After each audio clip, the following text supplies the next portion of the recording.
So hello everyone, and thank you for joining us today. I'm so delighted to welcome everyone to our third Swarovski Foundation in Conversation Talk. This program addresses social, environmental, and human rights challenges faced by society and our world. Aligned to the Swarovski Foundation principles and with the contribution of experts from areas such as academia, NGOs, and the creative industry, each session will examine, discuss, and raise awareness around these themes. Today, we celebrate International Women's Day with a focus on partnership, education, and women in leadership positions to accelerate the progress towards a more equal and resilient future. I'm delighted to welcome our guests, Dr. Natalia Kanem and Brita Fernandez Schmidt today.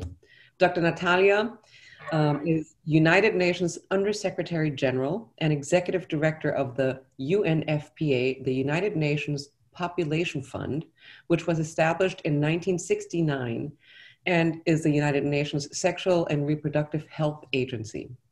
Their mission is to deliver a world where every pregnancy is wanted, every childbirth is safe, and every young person's potential is fulfilled.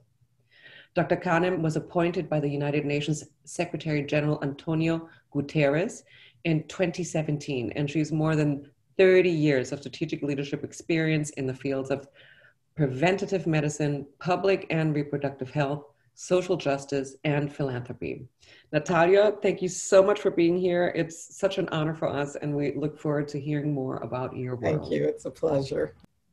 And Brita, please everyone welcome Brita Fernandez Schmidt, the Executive Director of Women for Women International UK and the Global SVP for Europe and External Relations, where she has served for over a decade. Since 1993, Women for Women International has invested in empowering over 500,000 women who are forgotten, women who are survivors of war and conflict, teaching them the needed skills to rebuild their families and communities. Brita co-founded Women for Women International in Germany just recently in 2018. And I'm very excited. Brita, I see it behind you. You've just published your new book, Fierce to Fierce, a woman's guide to owning her power. So I'm really looking forward to hearing a little bit about that book. So it's been over 25 years since the United Nations Fourth World Conference on Women, where the Beijing Declaration and the Platform for Action was created. It is an agenda for women's empowerment and a key global policy document on gender equality, which was adopted unanimously in 189 countries. Yet, according to the 2020 World Economic Forum's Global Gender Gap Report, none of us will see the gender parity in our lifetimes, nor likely will many of our children. The pandemic has put the rights of women and girls further at risk, as women have been the hardest hit by COVID-19. But they also will be the backbone for recovery in communities.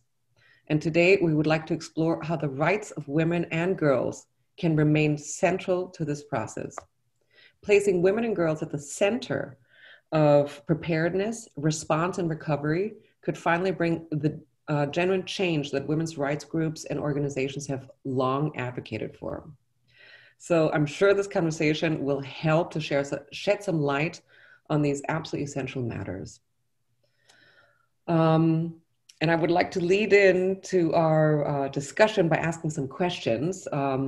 Really, again, looking back at this year, which has been like no other, once in a century global health crisis, the COVID-19 pandemic has exacerbated inequalities with a disproportionate effect on women and girls, turning back the clock on women's empowerment.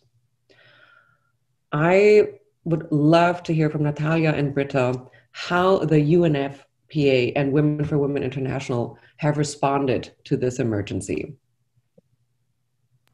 Well, thanks, Nadja. I'm happy to kick off. And I just want to say how important it is that your philanthropy has been a role model for how we can emphasize, in this case, resilience and the positive things that we can all do in order to lend a helping hand. For UNFPA, it means showing up for women and girls, no matter the circumstance, when they need us the most.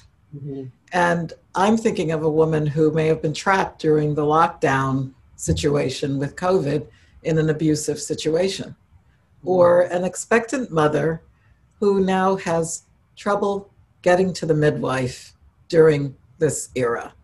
And the emergency also brings up something very, very important, and that is who is in charge of a girl's body can also mean being in charge of her life. And UNFPA thinks that she's the one that's the owner of her body and therefore the rights that flow from that. So right now there's a young girl somewhere who wants to avoid being trapped in a child marriage and to pursue her education. And that's the focus and the change of mindset, Nadja, that you have long advocated, where we have to change societal attitudes. So I'll just say further that sexual and reproductive health is about the intimacy of the family. It's about the rights of a woman or an adolescent girl. And the instruments of that are things like contraceptives, so a woman can decide. That makes her healthier, it makes the newborn healthier, but it also allows her to be able to participate in the economic life of her community, to imagine that she can be the mayor one day or whatever it is that she wants to do. Mm-hmm. The pandemic made delivery of supplies much more difficult, obviously. UNFPA is the largest provider of voluntary contraception in the public space in developing countries around the world. So we've had to advocate for that woman's right to be able to plan her family at a time where she may have doubts. Similarly, I think the mental health aspects of gender-based violence, which we sounded the alarm on last year, early during the pandemic, should not be ignored. These need to be prioritized. For us, where we focus on developing countries with weak public health systems, weak social support systems, the idea that we can still do something, that women have agency, is bolstered by our distribution of dignity kits. So if you need essential hygiene and menstruation supplies, there are nearly 50 million women and young people who were able to access services even during the pandemic. And this is because of partnership, like what we represent today. And it's because of international solidarity. The frontline health workers, who are more than 70% female, right? They desperately need their PPEs, their personal protective equipment. These logistical hurdles can be solved, but it does take partnership to do that. Thanks. That's amazing. Well, we're so thrilled to be partnering with such an amazing institution and really supporting getting that word out there and helping. It's incredible. And then Brita, just in terms of Women for Women, just specifically to the COVID, how do you feel Women for Women has been able to respond to this emergency? Yeah, thank you so much, Nadja, and thank you, everybody. And it's just really wonderful to celebrate International Women's Day together and to take a moment to take stock of how far we've come, but also how far we still need to go. And I loved it, Nadja, that you started talking about the UN Fourth World Conference on Women and the Beijing Platform for Action, which to this day, I still believe is probably one of the most comprehensive global documents that outlines the changes that need to happen in order for gender equality to occur, even though obviously it is, it's a 25 years old. And you know what, and what just like a little anecdote, this is actually when I started my career as a women's rights activist. So my first job was actually working at the European Women's Lobby on the Beijing Platform for Action and working with the members around the drafting and and I remember at the time when it was adopted, it was just such a huge achievement. And obviously Hillary Clinton at the time coined the women's rights are human rights framework, and Boutros Boutros-Ghali was the UN Secretary General then, and he in his foreword to the Platform for Action said that 70% of the poorest in the world are women, and that needs to change, and here is the blueprint for changing it. Now, I don't want to be a damper, because it is true that we have reduced in the last 15 years, we've reduced extreme poverty by about 1.1 billion people less living in extreme poverty. However, the statistic that 70% of the poorest in the world are women is still true today, right? And so we know that of the nearly 71 million displaced, 80% are women. We know that an estimated 264 million women live in fragile and conflict-affected states. And then lastly, and I think this is really important, the 10 lowest scoring countries on gender equality, and this is based on the 2019 SDGs Gender Index, are also fragile states.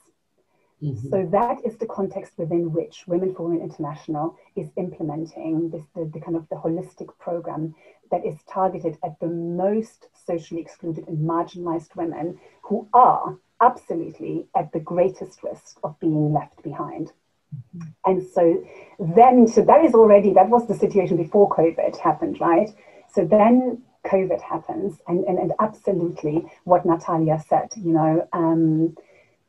already in countries like the Democratic Republic of the Congo, there's my team was just telling me. So in the DRC, the healthcare system already was weak, and the per capita expenditure is $32 compared to 3,300 in the UK. Right, so it gives you an idea of what the situation was already like, right? And so, put on top of that, the COVID crisis, it has meant that women have not been able to even have the basic services that they used to have, particularly with regards to sexual and reproductive rights and maternal health. And that has had, significant, obviously, impact on women. Now, what has Women for Women International done?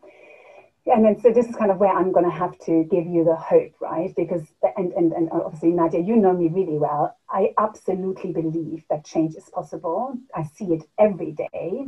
And I absolutely believe that investing in the resilient hope that women display every day is worth it, right? And so the crisis started, and immediately our teams and the women in the program started to ask themselves, okay, so now we can't meet together. We can't gather in our classes. We can't, so many things we can't do anymore. But what can we do? And so immediately what we did, one of the really important things is that we provided women with SIM cards in countries where they had mobile phones, but not enough money to pay for the SIM card. We gave them SIM cards, and that meant not only, really importantly, were they able to communicate with each other, because the breaking of isolation is one of the key aspects, as you know, Nadja, right, of our work that we do, because of the trauma and the isolation that you experience as a result of violence and extreme poverty. Actually bringing them together is so important. And now suddenly they were on their own again at home, an increase in domestic violence, a kind of a sense of being left, again, to fend for themselves. And so giving them an opportunity to communicate with each other and with our trainers was really important. But also it enabled us to continue to provide them with the cash stipend that we give them monthly, which is such an important aspect of our program. And we were able to do that via mobile banking. But in other countries, we hired vehicles and megaphones, and we drove through the community to share vital information, obviously, around how to prevent COVID. And many of our women in nearly all of the countries actually started making masks and soap and going out there to distribute those to the women. So whilst it's been extremely challenging, as always, it's been inspiring to see how women actually find solutions and are determined also to help others in the community. And maybe just one quick story from Nigeria, where obviously the Swarovski Foundation has been supporting us for many years now. And this is a story of a few women who gathered together to help 5 widows in the community who they knew were not able to leave their home, therefore were not able to earn money, because obviously they depend on daily earnings. And really were starving. And so the graduates in our program gathered together the little resources they had to help those 5 widows. And one of the women said, it's not because we have enough, it's because we care enough. And that has just become my favorite story. And I will tell anybody who will listen to me, because, I think that's also a lesson for all of us, isn't it? Absolutely. It's when you care enough, you can help. And you can not just help yourself and your neighbor, you can also help women in countries affected by conflict. It doesn't have to be either or. Yeah. No, you're so right. You know, the values. And it's so important, just, I guess, as you were saying, the connectedness and the voice, being able to have a voice and reach out and feeling heard and understood and cared for. That's incredibly powerful. And you're right. We have a lot to learn from that. You know, what can we do in our environment to support that? That sounds so amazing. And dude, how many people have been affected, or how many people have you been able to help with the SIM cards and the phones? Do you have any? Let me have a look, because my team gave me the numbers. I'm just having a look here. So in Iraq, we helped a few thousand women to get access to that, as we did in Rwanda. And I'm just trying to find, oh, here we go. Yes, so in actual fact, I mean, this might be quite interesting to just talk about for a moment, because one of the things that we did in partnership with the network, the Gender Action for Peace and Security, where I'm the chair, we did a research study into 10 countries to look at the impact of COVID on women and interview women and survey them. And one of the countries was actually Nigeria. And the results were that in Nigeria, 3/4, so 75% of the respondents reported that their weekly income had gone down, and 23% no longer earned any income, which kind of underlines some of the what we've been hearing is that COVID is more of an economic crisis in some places than necessarily a health crisis. And they also said, again in Nigeria, that their businesses were affected, and 22% reported that they were already out of business. And 81% reported that their household members eat less than 3 meals a day during the lockdown. So it has been there's been some real impact. But in terms of what we've been able to do, so in Rwanda, the women were able to come together and produce over 1,000 masks a day. And in total, we were able to distribute 81,000 masks to protect communities, and over half of them were made by the women in our community. So, so those are the numbers that that my team gave me here. Fantastic efforts, really amazing. Super. And then on that note, Natalia, can you tell us a little bit specifically about your work in Yemen? You were just mentioning you're just about to embark on a trip to Yemen. How are things going for you all there specifically? Well, our partnership with Swarovski, as you well know, has been very helpful in terms of our work in Yemen, which is the biggest humanitarian crisis, sadly, on the face of the earth today. And now that humanitarian crisis is taking on a dimension of hunger that's on the brink of famine.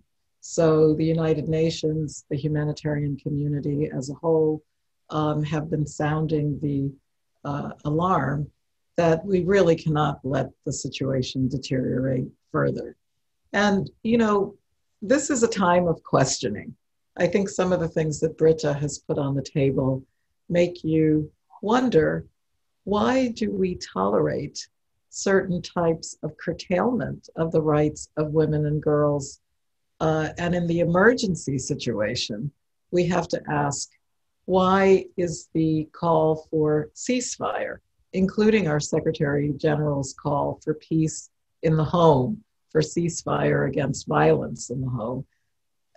How do we get to 2021 to a point where certain things are considered normal on a day-to-day basis? So it is important to think about humanitarian crises and how devastating having to flee conflict on your own can be.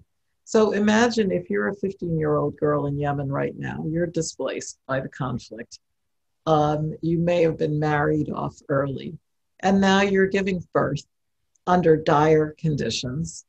You are coping with the trauma of displacement and disaster. And now you're at risk. There's no antenatal care. The disruption of services has been really, really bad in the abrogation of sexual and reproductive health services in the country.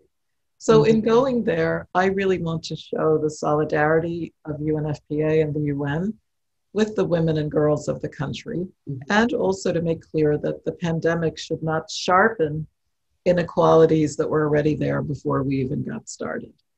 So I also believe that the resilience that we are discussing today has been called on for so many women who now have to give their all with a humanitarian circumstance on top of it. And they shouldn't have to be fearful of not being able to have a safe birth. So the types of things that UNFPA has been doing to ensure that our midwives are equipped, are ready, they speak the local language, they know the culture, and they can continue to provide services.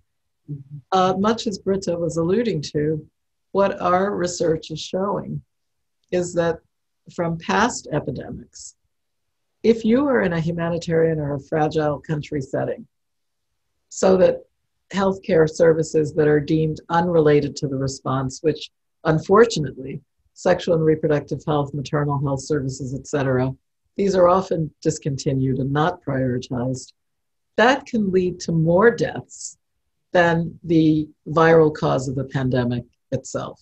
So I think very much in our mind for countries that are affected by fragility, these countries account for more than half of the deaths worldwide when it comes to death during pregnancy and childbirth. So whatever we can do during the course of action to show that women and adolescent girls should not lack access. I like this theme of fears to fierce because women are sensible. They know, what's on their priority list. They know what's on their to-do list.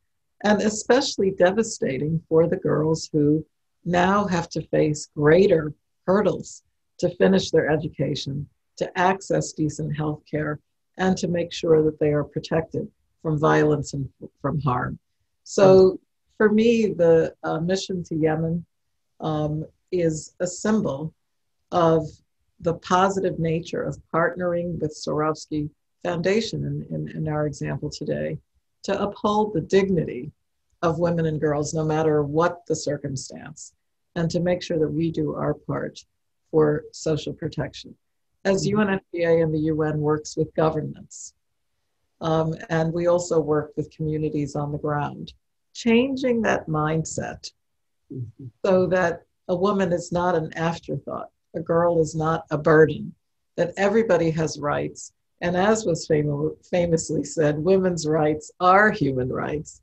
That's so important for us to reinforce today. Back to you. Thank you. No, you're so right. And it's so important for the young generation, for the girls to understand that. And I can't help but think with that attitude, they will become amazing change makers, and we will reach our goal and perhaps see it, unlike the World Economic Forum. Yeah, if I can just add, like I was saying, in terms of changing our own mindset, one other thing that I found really troubling during the course of the pandemic is that the rights of women and girls were always up for negotiation. You couldn't take a single thing for granted. And obviously pregnancy and childbirth doesn't stop because of a pandemic or a conflict or a flood or a natural disaster. So we have to ask, why do we feel that women and girls should be at the back of the line? Brita is well aware, you're the last to feed yourself, the husband, the father, the whoever, the children. And then this has profound consequences on the physical health and well-being of women. So the rights of women and girls are not negotiable. We should take them off the negotiating table and just defend them at all costs everywhere. Yeah, fully agree. Amazing. And then in terms of the resilience, Brita, I can't wait to read your book and hear more about it, but I've always just appreciated so much your coining the phrase that the women you're dealing with and working with, they're not victims, they're survivors.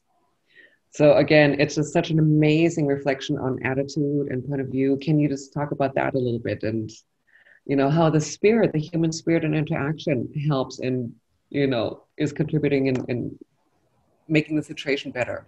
Yeah, absolutely. I mean, I hope, Natalia, you saw me like cheering on as you were speaking, I mean, it's not an option, not to take into account women's needs and rights is not an option. And I think that the days are gone now where anyone can just say, you know what, let's just deal with the crisis first and then we'll deal with you. No.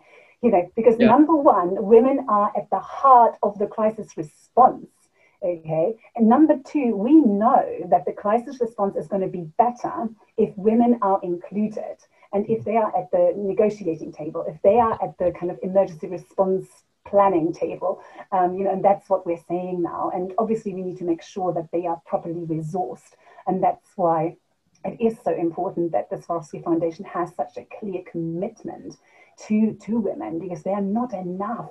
Not enough foundations, not enough governments are prioritizing investing in women. And I don't understand why, because exactly as Natalia says, women are there. They reinvest 80% of the money that they make. They are they like you say, they don't eat so that their children can eat. I mean, by the way, I'm obviously not promoting that. And I think it's really important actually that we talk about women prioritizing themselves.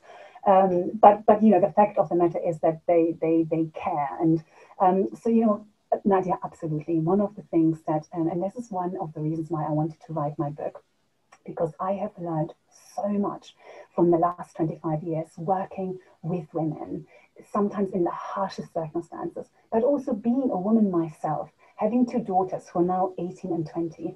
And I just would see more and more just a systematic inequality that actually does not discriminate whether wherever you live. You have very similar experiences, and I've also observed that what helps women in the programs that Women for Women International is running, what helps the women that I coach, what helps my daughters, and what helps me, there are similarities, there are fundamental similarities, and they go to actually acknowledging that we all have this immense power within us, right? And that's what I call my fierce. We have that power within us, but we have been taught to keep that power small and to be demure and to be a good girl, and to do as you're told, and then to do as your father tells you, then your husband, and then your son, and so you don't question. But deep down, you've got this fierce, and it's kind of keeps saying, that's something not quite right. And I remember this when I was 15, it's like, and I moved to Venezuela, and I saw poverty, for the first time with my own eyes, and from Germany, and I just thought, that's not right. And that was like my fears. Like, I didn't have the statistics at the time, but I just had like, this is not right. And I'm going to have to do something about this. And also obviously then experiencing inequality in my own life. And so then I've become really passionate about, questioning those norms that keep us small. And, I think of fear as the guardian of these norms, right? So when women feel fear, it's kind of to keep them small.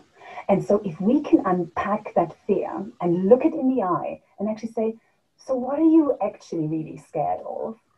That's when we tap into the power and the fierceness comes out. And honestly, that is what I see with women that I work as in my coaching. And that's what I see with women in Congo or in Iraq.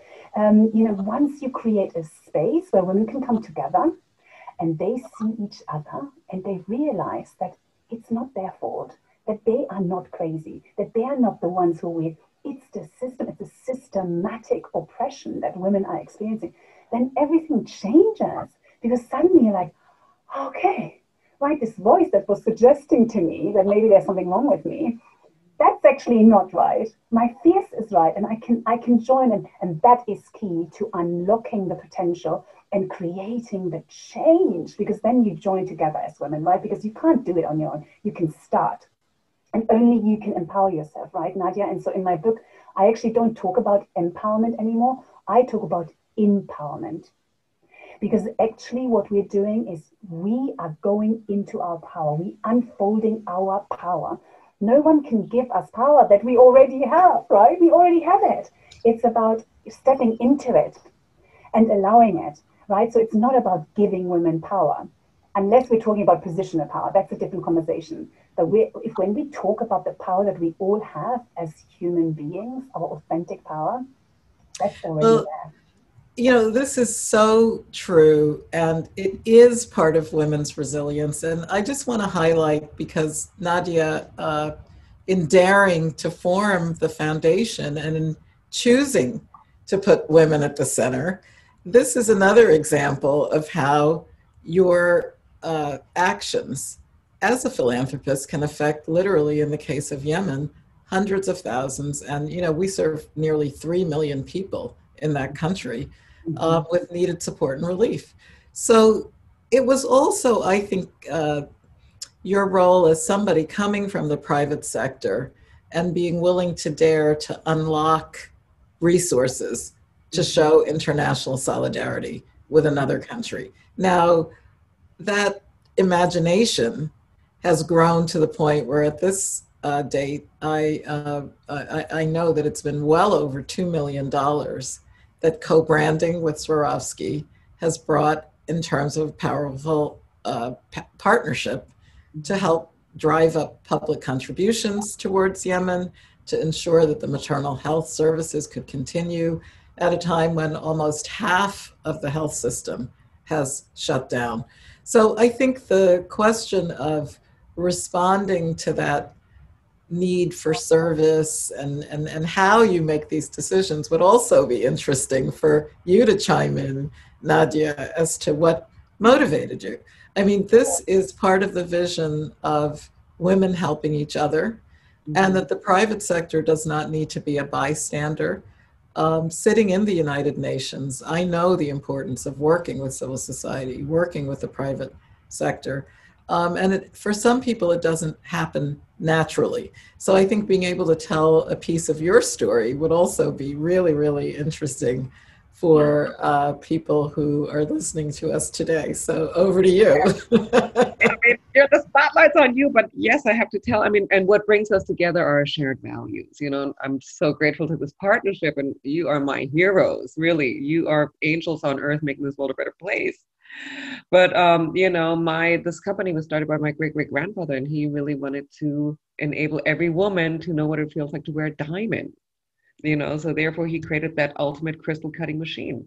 He created the diamond that was affordable. So it was already about empowering women or celebrating women, you know.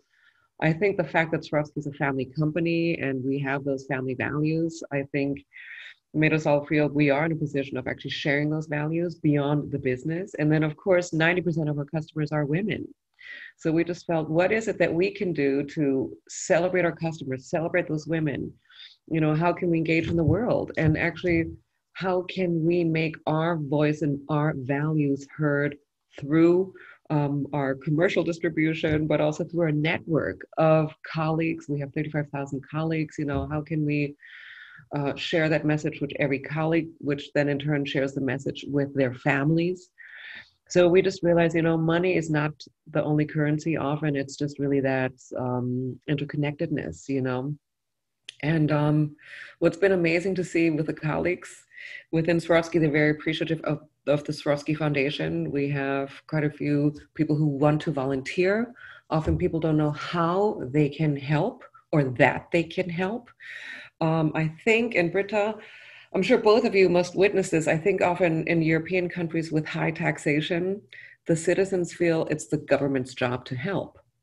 But I think it's been also very empowering attitude to actually make each individual realize that they can help. They as individuals can help. If it's just that simple, as you said earlier, the expression of care and kindness, that is a massive contribution. You know, and then that trickles on to the next person. Your kindness trickles on. And I have to say, our investment in you and your organizations is some of the best money Swarovski spends, you know, and if we can have that impact, not just by making people feel great through a product they love, but through the deeds that we're supporting other organizations to do, that's success to us. And I have to say the last few years have been so fascinating. We've seen crazy governments, and I think that was really to us a call to action, for private organizations or for organizations in general to play a great role. And I have to say it's been amazing to see how companies have evolved. And the UN to us has been an amazing beacon of light. It's the UN SDGs have been an anchor. It's given us a vision and a goal and things to strive for. We now have the 9 goals. We certainly are striving for all 17 goals. And we're also aiming to educate our customers of the goals. So we have a new program now in the fashion industry, and there the aim is definitely to educate the fashion industry of these 17 goals. And I don't know, I think I can't help but think this pandemic, again, it was a call to action to us all and a reminder, who are we? Why are we here? What are we doing? How can we help? And it's so important to hear your stories because we are so lucky in the Western world. Do we realize how lucky we are? Are we appreciative enough? So any young girl out there needs to hear from you, and they will be so motivated to help and contribute and make this world a better place. And so on that note, I just wanted to ask, I want to bring it in now to the question of leadership. How do you think this pandemic or your work, how is this influencing female leadership in having an impact? Either Brita or Natalia. I know you have so much to say, so share it. Well, Brita, you want to go first?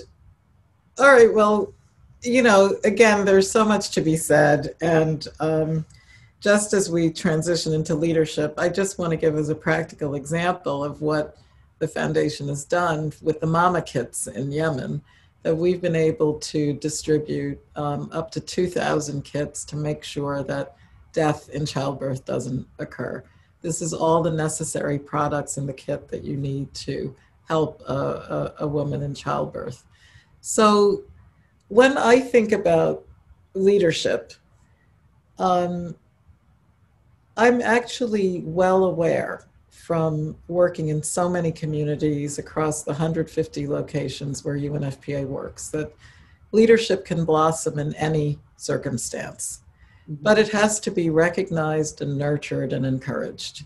And I'm sad to say that in a gendered world, ears are not open to listen to that young girl, to that woman who has so much to contribute.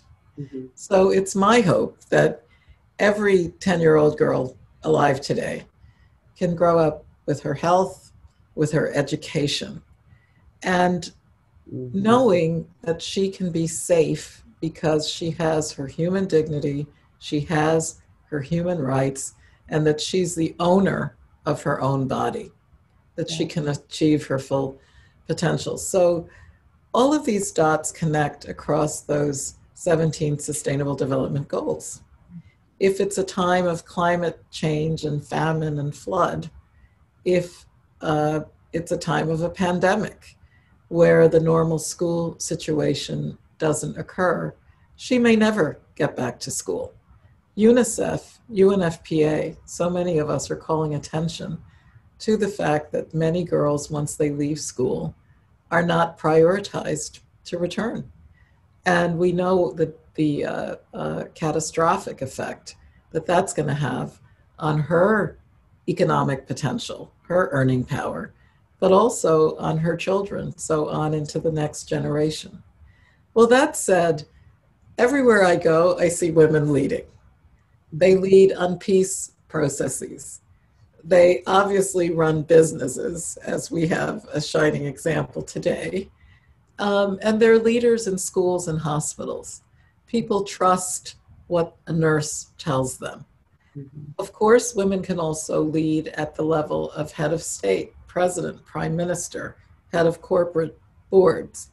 But I want to uplift, as we celebrate Women's Day, the grassroots women, the women who lead their faith-based organization very selflessly, And so many who are involved in whether it's sports or labor movements or the environment movement, which young women actually have taken the lead on. And they're doing all of this while caring for their families, worried about the elder generation, and also being willing to run errands, to do whatever it is that makes a practical difference. When we think of leadership, we also have to understand that, and Nadja, you pointed this out, on the path to leadership, the spectacle of having to wait for generations on end before women are equal in the workplace, equal in pay, and equal in being the owner of their own body, bodily autonomy. Many women do not dare to make a decision about whether they can have sexual relations or not. They cannot decide to use contraception or not. They can't even make their own choice to leave the house and go down the road to the clinic on their own. And when a woman can't exercise authority over her own body, bad things follow. And that's why I think we need to speak openly about sexual and reproductive health and rights, and to ensure that that foundation of a girl, as she grows up, understanding who's the owner of her body, will make a huge difference for women to have that confidence to lead in the world. Thanks. Absolutely. It's amazing. And I'm sure all of that is a global, international, multi-layered topic that really needs to be more openly addressed. Brita, what are your thoughts? Yeah, I think, I mean, one of I guess the premises of the book that I've written and the way that I try and approach leadership is actually moving away from this notion that only if you have significant positional power are you a leader, and moving towards this understanding that actually we are all leaders because we lead our lives, and the decisions that we take even on a daily basis will have an impact. It's just how intentional you are in your actions, and that is something that we are trying to use in the work that we do with women at the most kind of grassroots level in the communities to give that sense of agency and that sense of understanding that your actions matter in the kind of microcosm, and that the ripples, we sometimes don't even know how strong these ripples can be, right? And so, I mean, just talking about Nigeria again, where obviously you've been supporting us since 2014, and over 1,000 women have gone through our year-long program. And I know I've spoken to you about this before. One of the programs that we've developed as a result of seeing women graduate from the year-long program with this power, this desire to use their voice to create change in the community. And so we've created a program called the Change Agents. And in actual fact, that's exactly, it's about creating leaders in the community that will create the change from within the community. And the program has a kind of three key aspects. So we teach women to understand more the thematic issues that impact women's lives, such as violence, which is a huge challenge, particularly in Nigeria, and rape in particular, and women's economic empowerment. But we also help them to identify priority issues and identify strategies for rectifying those or addressing those issues, and then developing really clear action plans for what they can do. And when I was in Nigeria, I mean, this is now obviously over a year ago, and I was actually there to also, document some of the work that we've been doing together, and to share those stories with, with your staff, etc. I had the chance of meeting a group of change agents, and I just wanted to tell you for a moment about this, because it just brings it to life what I think we mean when we talk about leadership and how important that leadership will be for recovery after COVID.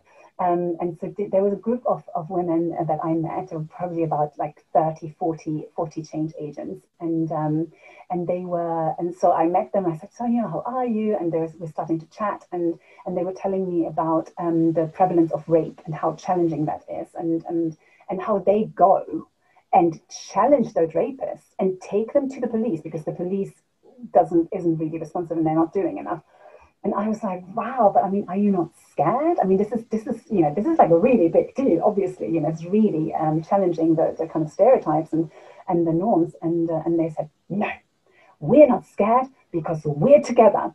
And then it goes back to this notion that you are individually leading, but then when you come together, you can create these immense changes. And there's one woman in particular who struck me. I saw her and she looked really, there was something special about her. And so I asked whether I could talk to her and whether she would be willing to tell me her story. And she told me that a few years before, there's been ongoing conflict between the herdsmen and the farmers, and thousands of people were dying, and their children were dying, and the husbands were dying, and her husband was killed in front of her own eyes. Her 11-year-old son was killed, and she was left with a wound herself in hospital with a 3-month-old baby. And in hospital, she heard about Women for Women International. She then enrolled in our program because now she was the sole breadwinner. She had never, she was dependent on her husband before. So now she learned new skills. She was able to use the marketing skills to then earn an income and to support her own family. But not only that, after she graduated, she was chosen as a change agent by her community. They said, you should become a change agent. But not only that, she then joined with other change agents and was at the heart of bringing the two communities together to initiate the first peace talks. And now, when I visited them, I was attending the second round of the peace talks to kind of assess how it was going. So she managed to forge peace between those communities and find it within herself to forgive the killers of her husband and child, to forge peace for the greater benefit of everyone around. So, that is leadership.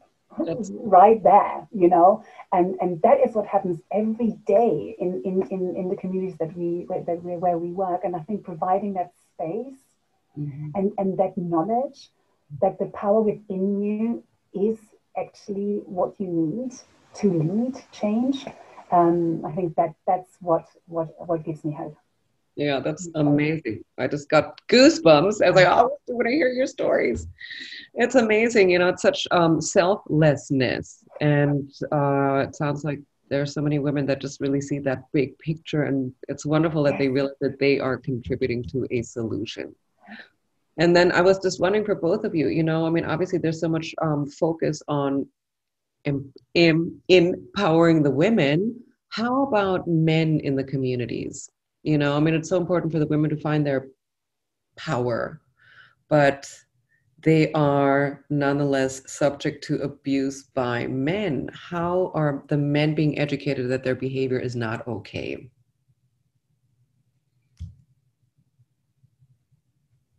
I'm happy to give a couple of examples because, again, when we think of society, the context is that women are the backbone of the family. They actually often, for certain harmful practices, cooperate with these practices because they want their daughter to get married, so early marriage or female genital mutilation, etc. So we have found that partnership, especially with the father who wants his daughter to get an education, is highly protective. In parts of West Africa, a program known as Touche pas ma sœur, Don't Touch My Sister, has teenage sports guys who educate themselves and are advocates for the rights of their sister, the neighbor next door, whoever it may be. In the country of Niger, there's a very popular program which has now spread to other countries, where the School for Husbands is how it translates from French, but it's really for men in the community who, mind you, don't have an appreciation of their own biology, far less understanding how too frequent childbirth, too early childbirth, and gender-based violence can have profound effects on the life of that woman and girl.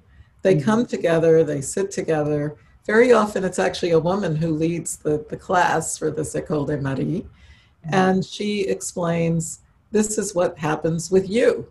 This is what's happening with your wife or your daughter. And this is why it's very, very important to support her in terms of her health care, her mental well-being, etc. More than this, though, I think as we see women stepping up to lead in so many different dimensions, the male ally has to also speak up and speak out against this misconception that it's natural for men to do XYZ.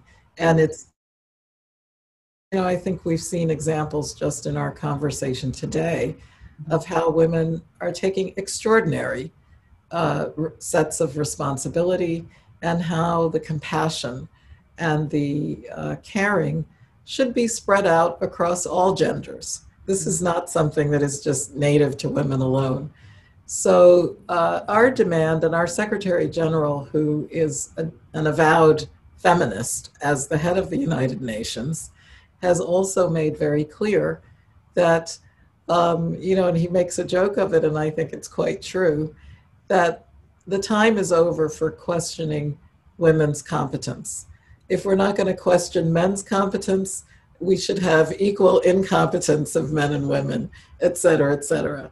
But very sincerely, I've been inspired to see young men in the Nairobi summit and in so many locations who have got this. They understand that my ability to live a fulfilling life is very closely tied to what's going to happen to a gender equal society. Yeah, that's great. And what about you, Brita? Yeah, working with men is really important to our work, and we have a program that's called the Men's Engagement Program, which we run across all of the countries where we're operating. And it's a program that is targeted, it kind of really varies actually. It's targeted at sometimes male community leaders, sometimes other decision makers, maybe sometimes religious leaders, and sometimes also the husbands of the women that go through our program. And it's really appeals to their, I guess, leadership positions within society and asks them to support the process whereby women can tap into their power and play more roles in the community and also in the home. And I was actually able to meet a number of the men who are part of the Men's Engagement Program in Nigeria. And in fact, there was one husband who was really just so supportive of his wife, who was a change agent, and would always go with her when the kind of expectations was that your husband would come with you, and would always speak up for her and encourage the kind of men in the community to listen to the women. I mean, he was a feminist, absolutely, and this was like in the most rural part of Nigeria. It took us like half a day to get there, over kind of, the like barely any kind of roads there, and he was so proud of his wife and his daughter, and he was so committed to being the change, to playing that role that men absolutely have to play, because this is not an issue for women. It's an issue for society, and we need to all together change, change this inequality. And I just think, the outrage that Natalia, I think, expressed so well is the outrage that I feel. It's not okay. Like, how is it possible, that women, it doesn't really matter where in the world. I mean, there's this statistic, which I cannot literally believe it. So it's more likely for a FTSE 100 CEO to be called John than for that person to be a woman. So I mean, we've been talking a lot about, kind of developing countries, or, But the fact of the matter is that you know, we have such a long way to go everywhere, and the only way we will achieve it is if we join together, and if we don't shy away from asking the hard questions and really questioning the gender stereotypes and Mm-hmm. govern our society for women and men alike. It doesn't matter, you know. So yeah, working with men is key. No, that's great. And I have to say, on that note, we are so honored to be a signatory of the UN Women Empowerment Program. And, you know, we love those 7 principles. We've also rolled those out internationally. But what we really appreciated is that they embrace men, you know, because this is an organization that supports women, of course, should never rule out men. And it is really about supporting mankind, the kindness of humans, you know. So I agree with you. I think it's absolutely crucial for that entire discussion. In particular, you know, the young generation of boys coming up. So I think we're slowly running out of time, unfortunately, but it's been such a super insight. I could talk to you forever. I would just love to give us a few key actions, or give the audience a few key actions, how in business and society we can all help and contribute to accelerate gender parity. Natalia, do you want to go first? Well, sure. And again, thanks for bringing us together. You know, it's fascinating how much you learn, even though I'm in this field. It's very important to keep these conversations going. Mm-hmm. For me, major key actions are all underpinned by the theme of speaking up and speaking out. Mm-hmm. Everybody has a voice, and we have to clear the way so young people can express their opinion. That girl can express her opinion. Gender inequalities occur everywhere, and in fact, in every society. Things like boy preference, assumptions about who should be and do what. But gender equality actually says that everybody deserves a fair shot. And I think that this is fundamental. So for business, uh, equal work culture makes a difference. And the pandemic has shown us that things that we would have done so incrementally, bit by bit, we did overnight. Mm-hmm. So for things like sexual harassment that need to end immediately, it should end overnight. The gender wage gap should end overnight. Any type of discriminatory practice in the workplace can be dispensed with, and looking at how we change our expectations, make professional life easier for caregivers, including make it easier for men who want to be supportive, who want to get to know their baby, you know, not to be shamed as somebody who is in a helping role at home, a breastfeeding room if a mom is nursing, with the refrigerator and everything else that goes with it. You know, these are problems that can be solved, and we should prioritize. Mm-hmm. It's also, I think, in the pandemic era, going to be very important. And my last point is that whoever you are, whatever your position is, support organizations that work for gender equality and speak up for women's rights. Thank you, Nadja. Fantastic. Well, we'll make sure to promote you and your organization to all our stakeholders. Fantastic. And Brita. Yeah, thank you so much. I mean, I feel so much synergy and affinity with what Natalia is saying, and this continues. And Women for Women International has just launched a campaign called #PowerToChange. Mm-hmm. And that's exactly it, right? We all have the power within us to create change. And we have a pledge that we are asking everyone to go on our website and take the pledge. And there are 4 key, I guess, actions that people can take. And it's not necessarily about giving money. You will be surprised to hear.